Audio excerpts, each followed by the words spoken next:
that India should not use its own domestic politics across the border. Look at the issue of Teesta water sharing. Right. West Bengal Chief Minister, she's playing to the panchayat vote. Yes. And denying us an agreement that is, the draft is already agreed between the two sides. Since 2011, it's been 12 years that it is on hold.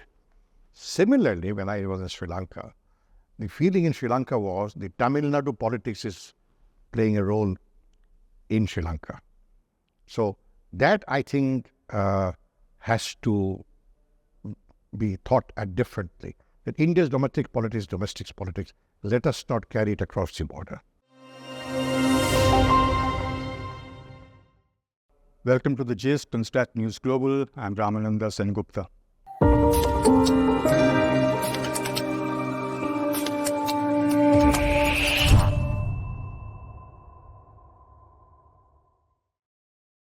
Our special guest today is Ambassador Shamsher M. Chowdhury, former Foreign Secretary of Bangladesh, who also served as ambassador to places like Sri Lanka, Germany, Vietnam, and the United States.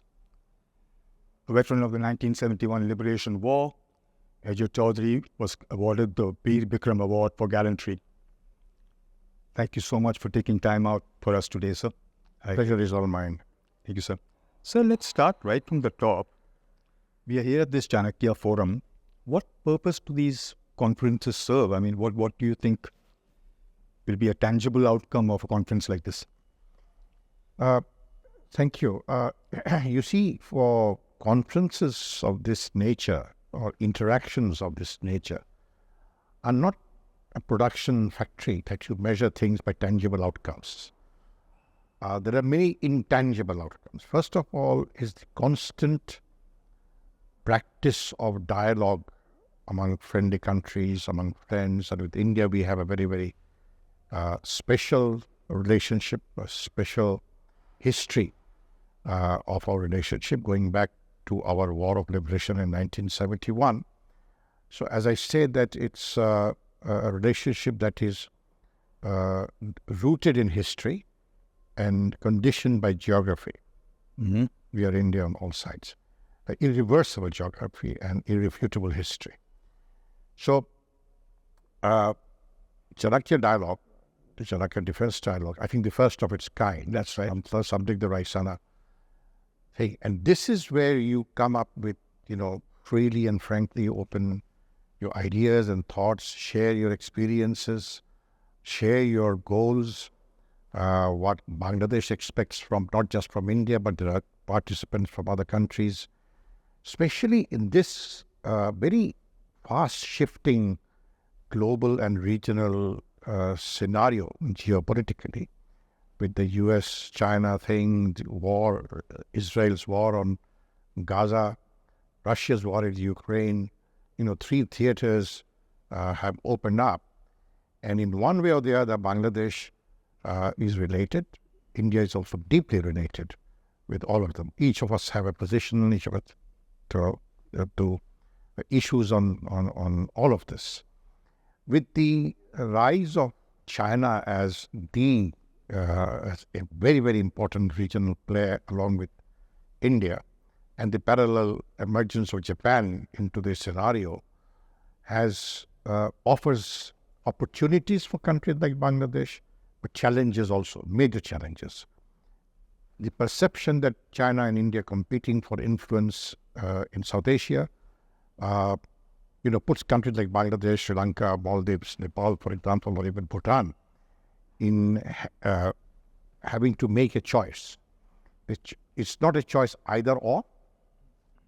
It's a choice of how you maintain mutually beneficial relationships, regionally beneficial relationships, mutual respect for each other's sovereignty, autonomy, and our goal, a country like Bangladesh's goal for development, protecting our national self-interest, and at the same time maintain strategic relationships.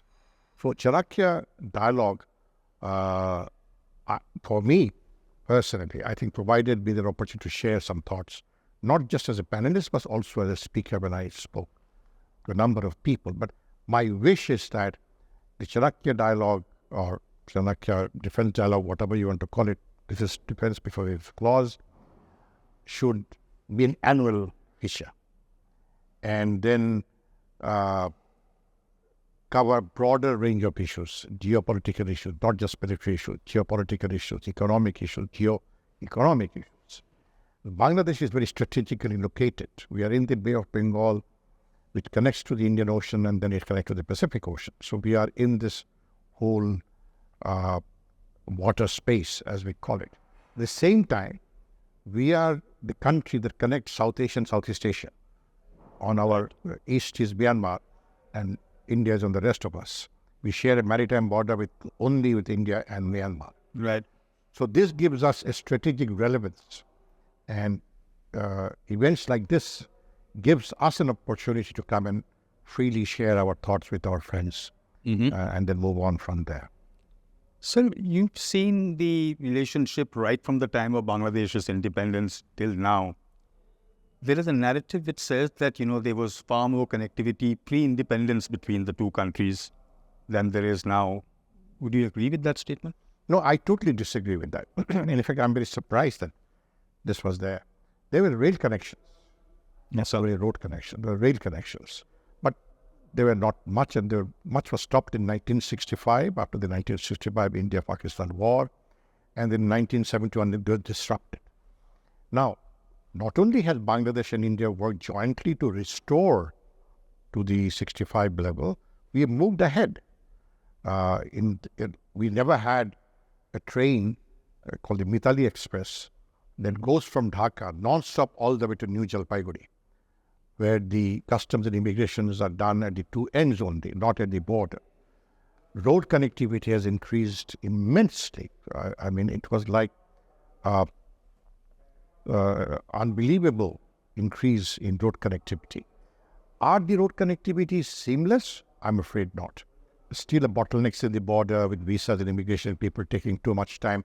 I mean, can you imagine a 65, 70-year-old lady going for medical treatment in India by road, has to carry her luggage across the no man's land till she reaches the Indian customs thing, overcoming the hassle at the Bangladesh side and then crossing the border at the Indian side. Why can't we make it more seamless? Why can't we have one building, on one side is the Bangladesh immigration customs, just a few steps away the Indian immigration and customs. The vehicle stops at the Bangladesh side, do your customs immigration, walk across to the Indian side a few steps, do your immigration, and then carry on from there. This is where we are lacking in a number of places. It is improving, but it is not up to the standard as yet. I was in Silchar recently, and I had to go to Sutarkandi, to Karimganj, and then to Kachar. Because I was part of a government delegation, it was very smooth. But for the common people, there's a lot of harassment still. At a virtual seminar I attended virtually, held in Guwahati a couple of years ago. It's very widely attended. Indian government officials were there, Bangladeshi. I joined virtually. I said we should look forward to connectivity, the quality connectivity, where I can have breakfast in Agartala, lunch in Dhaka, and a late dinner in Kolkata in the same day. Oh, okay. That should be the goal.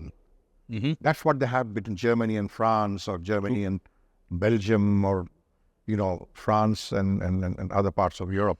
So Bangladesh and India, given our relationship, given our trust that we have built, there are issues. Of course, water issues are there and border killings are there. But if you strive for that level of connectivity, the number of Bangladeshis traveling to India is huge, is enormous. And we should make it easier for them to move from one part to the other. So, do you think this neighbourhood first policy that was introduced by this government, I think in 2014 or whatever, what kind of an impact has that had on the relationship? Has there been any specific changes in the whole process, or is it just business as usual, but it's called something else? I think it's more than business as usual. We are seeing definitely a much more stable relationship between Bangladesh and India. I think the Indian Prime Minister is very focused on, and as we say, that the state of Bangladesh-India relationship right now is a role model for many. It's a shining example of good neighborly relationship. Oh, yes. In spite of some of the issues we have. Do the people of Bangladesh look at the same way? There's a question on that because of the water issues. Right. Because of the killings in the border. That is an issue we really need to address seriously. Has it yielded the same result in other countries? We heard from our Sri Lankan friend yesterday how President Ranil Wickremesinghe has made a complete U-turn, and suddenly he has moved towards China very openly. Very openly he's moved towards China. Maldives. And is he reflecting the mindset of the people in Sri Lanka? I'm not so sure. Mm-hmm. Or is he doing it for own political gains? Because his political base is the Rajapaksa base. That's right. He has no other national base. Mm-hmm. He's a loner. So he is looking at the Rajapaksa base, which was very pro-China. So with the elections in Sri Lanka, I think sometimes next year, he's going back to the Rajapaksa narrative of China and then India, which may not serve Sri Lanka very well in the long term. I have been High Commissioner to Sri Lanka. Yes, sir. And I know that the feeling is, yes, the Tamil insurgency turned a lot of Sri Lankans against India. But it has not, it changed a lot. But the Rajapaksa took it straight to the Chinese side. Maldives, the election slogan was India out. Unheard of in Bangladesh. We'll say we'll have issues with India. We'll resolve them through dialogue, discussions and all that. But the question of having a slogan called India out is frankly very shocking and very frankly, can India and Maldives do without India? When you say the central government in India says neighbor first, right, policy, what India, I think, seriously needs to address, and I've written about this in a number of journals, that India should not use its own domestic politics across the border. Look at the issue of Teesta water sharing. Right. West Bengal Chief Minister, she's playing to the Panchayat vote. Yes. And denying us an agreement that is, the draft is already agreed between the two sides. Since 2011, it's been 12 years that it is on hold. Similarly, when I was in Sri Lanka, the feeling in Sri Lanka was the Tamil Nadu politics is playing a role in Sri Lanka. So that, I think, has to be thought at differently. That India's domestic politics, let us not carry it across the border. I agree with you totally on that, sir, because, this is, at the end of the day, you can't have a national policy being disrupted by a state policy. That's Absolutely. So you mentioned... But it's a good policy to have, and it will, I'm sure it will strengthen Indian relationship with our neighbors. Mm-hmm. So you mentioned Teesta waters, you mentioned, the border issues that we face. From the Indian side, there was this parliamentary report on this neighbourhood first policy, I think released in March, which said that despite a lot of, work being done, there is still a lot of illegal migration, drugs and things being smuggled across and things like that. Those are issues that have been pending for a while. Is there a lot of, if you're talking 15,000 visas every day, why would there need to be an illegal migration to begin with? Well, I misspoke when I said 15,000 a day. It's probably 50,000 a month. But it is the largest number of visas issued by any embassy in Bangladesh, by any country. Right. It's huge. It's massive. The interview times are 2 months, 3 months down the road. You see, in border relation between bordering countries, smuggling is an issue. And look at, of course, South America, Mexico, and the United States. Of course, drugs are moving forward, illegal immigration is taking place. But the people who are getting visas are not necessarily causing an immigration problem in India. Bangladesh people do not permanently migrate to India. It's maybe in small numbers they come and go, But the figures given sometimes on the Indian side are enormous and unbelievable. It would be pretty huge. But it's unbelievable. It's not happening. I mean, frankly, a Bangladeshi is better off in Sylhet or in Kumilla or in Chittagong than to go to Manipur or Mizoram or somewhere else. Economic conditions in Bangladesh are much better. I was in Guwahati and I saw that it's improved a lot. Things have changed a lot, but Sylhet is also improved a lot. So why would a Sylheti move across as an immigrant to question Guwahati? Business is moving. Yes, there are a lot of Bangladeshi business houses that are setting up business offices in Guwahati, in Silchar, in the rest of Assam. Drug smuggling is a problem, but it's a two-way problem. Of course. It's not just drugs coming from Bangladesh. It's more drugs coming from India into Bangladesh. And that's a scary thought because it is very scary. It is a lot of problems in both our borders. Right. I mean, there are drugs that never existed in Bangladesh before, meth and all kinds of things, and now being found in Bangladesh in the markets. We have the same problem across Myanmar. Right. Yaba and all that kind of thing are flooding Cox's Bazar, are flooding Tekna, all coming from there. And then Bangladesh is not too far off from the so-called Golden Triangle. Right. Pretty close. So drug smuggling is a major issue in the whole region, and we really seriously need to address it. The United States itself has not been able to address it effectively. True. The fentanyl crisis that's going on there. We have to think that drug cartels in the West are very powerful. Here they're not so powerful, but they're very active. Not only that, I think they also know where they can sort of, tap and come in from. But sir, you mentioned these migrants or whatever that we call them. You're saying business people wouldn't need to smuggle themselves across. They would come the honest way. So what kind of people do you think come across otherwise? They're not economic migrants. So what kind of people? The number of... let's not talk about the numbers, but Okay, the type of people who are going across to India from Bangladesh or going to India from Bangladesh, health is a major thing. Okay. All over India, the direct flight from Dhaka to Bangalore to Chennai to Vellore or through Calcutta, whatever it is, they're going to Calcutta a lot, they're going to Delhi a lot, going to Mumbai a lot. I mean, there are 8 or 9 flights a day between Bangladesh and India, different cities in India and Dhaka. Now they're turning to Chittagong. And it is people who are coming for business, for shopping, for medical reasons, for education. If you go to Karimganj, there's an institute, something like the IIT. And the number of Bangladeshis, the 100 Bangladeshis studying there at any given time. So this thing of migration taking from Bangladesh to India, I mean, Bangladeshi would swim across the Mediterranean to go to Europe. Yes.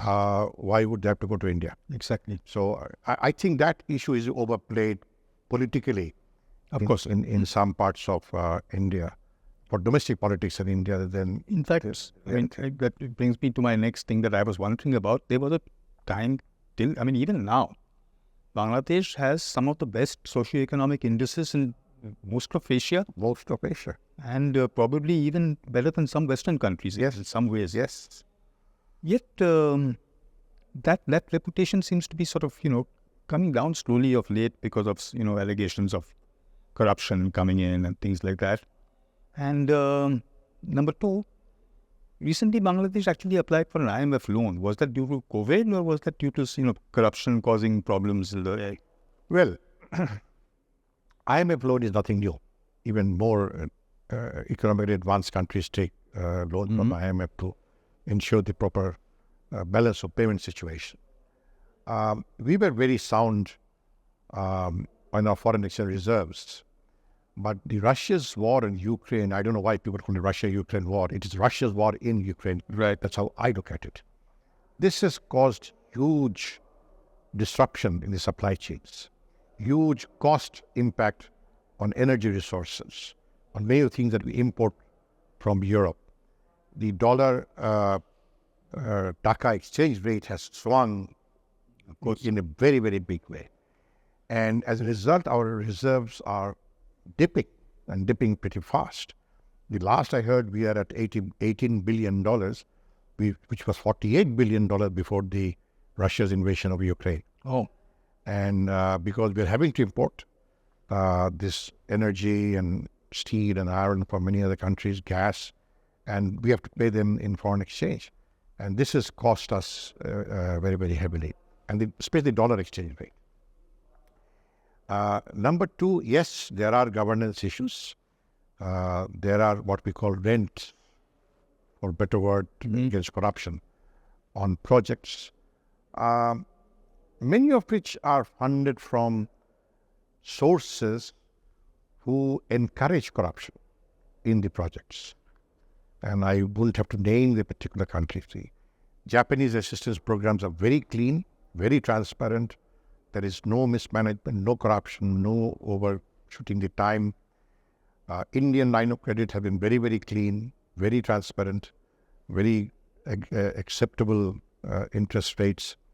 So these governance issues are also usually related to the foreign assistance break. That's why the Americans and even our Indian friends keep on telling us that it's no harm you taking assistance, financial assistance from other countries, but exercise your sovereign decision in deciding the terms and conditions for such foreign loans, foreign assistance.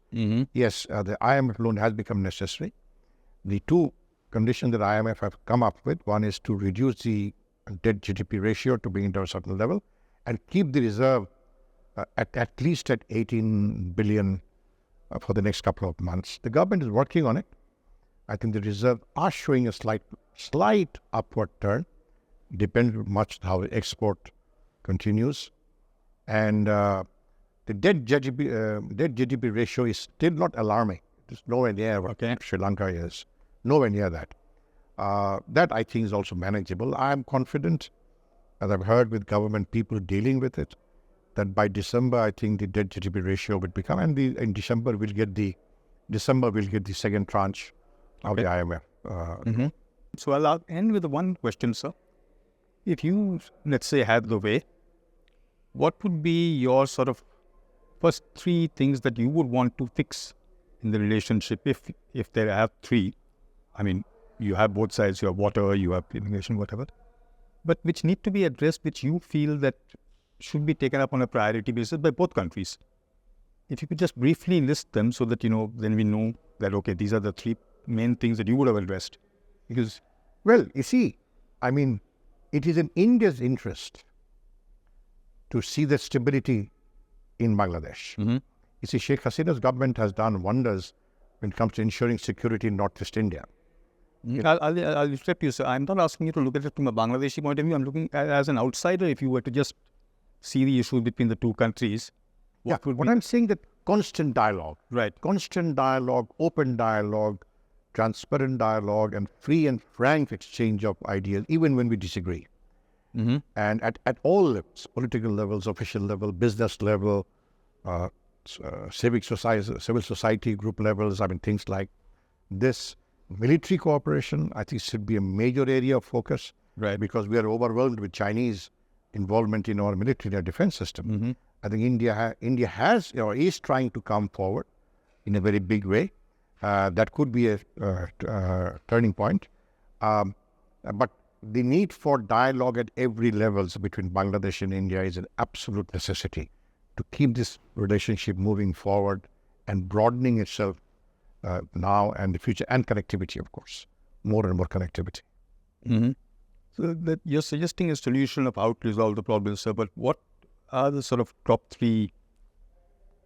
Water. Okay. If you take care of the water issues urgently, starting with Teesta, I think the public confidence on our relationship with India will rise exponentially. And water is a very, very, very, very sensitive issue in Bangladesh. We are a river-dependent country, agricultural country. So when we see that water being drawn away and deprived Bangladesh, obviously legal share. There are international conventions on sharing of common waters, common rivers, the Rhine River, the Danube Agreement, the American and Canadian river agreements. That I think is a very, very important issues that we need to focus on very, very strongly. I do hope the people who do this are going to listen to this conversation. I hope so too. Because I think you're right. There are That is a fundamental issue for anybody. Water wouldn't be a big issue. Thank you so very much, sir, for this for us. It's my pleasure. Thank you so much. That was Major Shamsher M. Chowdhury, former Foreign Secretary of Bangladesh, talking to us about bilateral relations and the way forward between the two countries, which set an example of what bilateral relations should really be like. One can only hope that the people who matter are listening to this conversation. Thank you so much, and I look forward to seeing you again. Don't forget to like, share, and subscribe.